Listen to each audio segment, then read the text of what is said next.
Banda Aceh terapkan elektronifikasi sistem pembayaran retribusi pelabuhan secara non-tunai. Penerapan ini dalam rangka menyukseskan gerakan nasional non-tunai serta mendukung Banda Aceh Smart City. Transaksi non-tunai akan menggunakan uang elektronik seperti Brizi dari BRI, Tap Cash dari BNI, e-money dari Bank Mandiri, dan Flash dari BCA.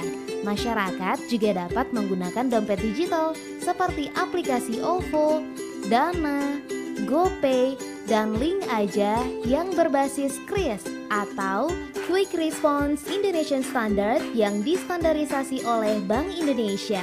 Dengan KRIS, masyarakat akan menggunakan satu QR Code saja untuk semua pembayaran di Indonesia. Transaksi non-tunai ini diharapkan dapat mencegah pungutan liar serta kemungkinan kebocoran pendapatan asli daerah dari penerimaan retribusi. Tidak ada lagi pembayaran retribusi menggunakan uang tunai. Semua pembayaran dan transaksi secara non-tunai akan menggunakan uang elektronik dan dompet digital. Dari 500 kabupaten kota lebih, Banda Aceh terpilih sebagai kota berbasis smart city. Kita bersama dengan Bank Indonesia melakukan peresmian elektronifikasi pembayaran non-tunai di Ulele, yaitu tiket masuk ke pelabuhan mobil ya, mobil dan kendaraan roda 2 ini tidak lagi menggunakan uang. Yang kita harapkan adalah untuk memudahkan masyarakat untuk meningkatkan PAD, dan ini adalah bentuk daripada pelayanan dan sesuai dengan visi daripada Smart City Kota Banda Aceh adalah mewujudkan Banda Aceh yang islami, inovasi dan berdaya saing.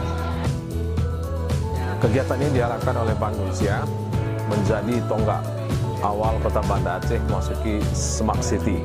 Smart City ini sendiri punya banyak kesempatan ya untuk masyarakatnya menggunakan transaksi dengan pembayaran secara non-tunai. Pelabuhan Ulele ini menjadi pilot project pertama sekali di Kota Banda Aceh penerapan Smart City. Bank Indonesia sangat berterima kasih, mengapresiasi kepada semua pihak yang dapat mewujudkan penggunaan non-cash untuk transaksi di Pelabuhan Ulele.